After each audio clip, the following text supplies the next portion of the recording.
2012 সালের 17 এপ্রিল রাত ঢাকার ব্যস্ত নগরী তখনও জেগেছিল। রাজনৈতিক বৈঠক শেষে বাসার উদ্দেশ্যে রওনা দিয়েছিলেন বিএনপি নেতা এম ইলিয়াস আলী। গাড়ির ভেতরে হয়তো ছিল দিনের কর্মসূচির ক্লান্তি, সামনে অপেক্ষা করছিল আরেকটি রাজনৈতিক দিনের প্রস্তুতি। কিন্তু সেই রাতেই যেন থেমে যায় একটি জীবনের পথ চলা। বনানীর একটি সড়কে তার গাড়ি থামিয়ে দেওয়া হয়। এরপর তিনি আর কখনো ফিরে আসেননি। সেই রাতের পর থেকে শুরু হয় একটি দীর্ঘ অপেক্ষা, একটি পরিবারের, একটি দলের এবং ধীরে ধীরে একটি দেশের।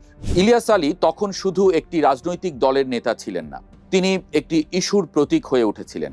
টিপাইমুখ বাঁধ এবং ট্রান্সশিপমেন্টের চুক্তির বিরুদ্ধে তার অবস্থান ছিল স্পষ্ট ও দৃঢ়। তিনি প্রকাশ্যে বলেছিলেন, এই প্রকল্পগুলো বাংলাদেশের স্বার্থের জন্য ঝুঁকিপূর্ণ হতে পারে। তার এই অবস্থান রাজনৈতিক অঙ্গনে তাকে জনপ্রিয় করে তুললেও একই সঙ্গে তাকে ক্ষমতার কেন্দ্রের কাছাকাছি অস্বস্তিকর করে তোলে, অপ্রিয় করে তোলে প্রতিবেশী একটি দেশের কাছে। আর এ কারণেই তাকে সরিয়ে দেওয়ার নীল নকশা সাজায় তৎকালীন সরকার প্রধান শেখ হাসিনা ও তার প্রশাসন, এমন অভিযোগ আছে। জনগণের রায়ে সরকার গঠন করেছে বিএনপি। শুরুর দিকে চুপচাপ থাকলেও আসল অ্যাকশন শুরু করেছে সরকার। আর তাতেই ১/১১ এবং গুম খুনের সঙ্গে জড়িত কুশীলবরা আইনের জালে ধরা পড়তে শুরু করেছে। সম্প্রতি সাবেক গোয়েন্দা প্রধান শেখ মামুন খালেদকে গ্রেপ্তার করা হয়েছে। এরপর তদন্তকারীদের সামনে তিনি নতুন করে খুলতে শুরু করেছেন সেই অন্ধকার অধ্যায়ের পাতা। জিজ্ঞাসাবাদে মামুন খালেদ নিজের দায় অস্বীকার করলেও ঘটনাটির পরিকল্পনা, প্রস্তুতি এবং সংশ্লিষ্ট ব্যক্তিদের বিষয়ে গুরুত্বপূর্ণ তথ্য দিয়েছেন।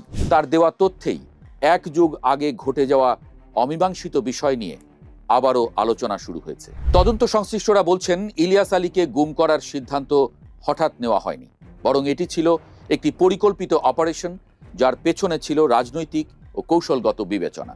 এই তথ্য সামনে আসার পর একটি প্রশ্ন আবারও জোরালো হয়ে উঠেছে।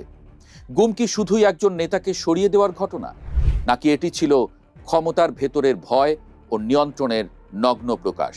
সাবেক নিরাপত্তা কর্মকর্তা বলেন, যখন কোনো নেতা রাষ্ট্রীয় বা আঞ্চলিক কৌশলগত সিদ্ধান্তের বিরুদ্ধে জনমত তৈরি করেন, তখন তাকে সমস্যা হিসেবে দেখা হয়। এই মানসিকতা থেকেই কঠোর পদক্ষেপের সিদ্ধান্ত আসে। এ কারণেই শেখ হাসিনা সরকারের চোখের বালি হয়ে ওঠেন ইলিয়াস আলী। তদন্ত সূত্রের বর্ণনায় উঠে এসেছে একটি সুসংগঠিত অপারেশনের চিত্র।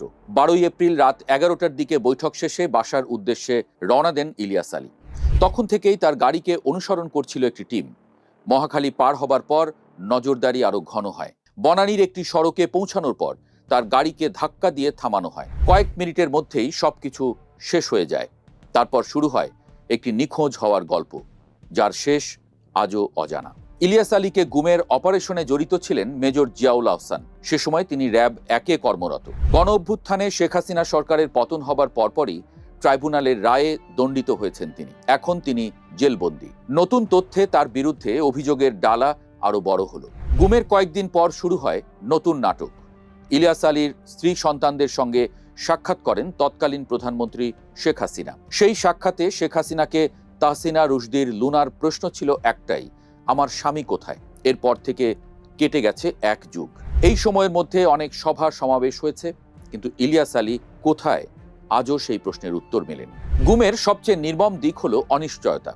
মৃত্যু হলে অন্তত শোক করার সুযোগ থাকে, কিন্তু গুমের ক্ষেত্রে পরিবার বছরের পর বছর অপেক্ষা করে কোনো নিশ্চিত উত্তর ছাড়াই। এই অপেক্ষা শুধু একটি পরিবারের নয়, এটি হয়ে ওঠে একটি জাতির নৈতিক পরীক্ষাও। বছরের পর বছর জমে থাকা ক্ষোভ, ভয় এবং অবিচারের অনুভূতি একসময় বিস্ফোরণের দিকে যায়। জুলাইয়ের গণ আন্দোলন ঠিক এই কারণেই কোটা আন্দোলনের সীমা ছাড়িয়ে সরকার পতনের গণ অভ্যুত্থানে পরিণত হয়। ৩০শে মার্চ জাতীয় সংসদের প্রথম অধিবেশনে প্রেসিডেন্টের ভাষণের উপর আনীত ধন্যবাদ প্রস্তাবের আলোচনায় অংশ নিয়ে সিলেট ২ আসনের সংসদ সদস্য তাহসিনা রুশদীর লুনা আবারও তার স্বামী বিএনপি নেতা ইলিয়াস আলীর খোঁজ জানতে চেয়েছেন। একই সঙ্গে তিনি এই ঘটনার সুষ্ঠু বিচার দাবি করেছেন। শুরুতেই যেমনটা বলেছিলাম, ইলিয়াস আলীর গুম এখন শুধু আর ব্যক্তিগত ট্র্যাজেডিতে সীমাবদ্ধ নেই, এটি হয়ে উঠেছে রাষ্ট্রীয় নিপীড়ন এবং বিচারহীনতার প্রতীক।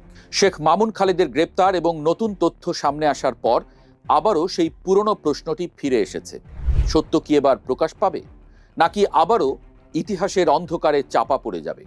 আর সবচেয়ে বড় প্রশ্ন, রাষ্ট্রীয় নিপীড়ন এবং বিচারহীনতার সংস্কৃতি থেকে আসলেই বের হতে পারবে বাংলাদেশ? উত্তর এখন রাষ্ট্রের কাছে।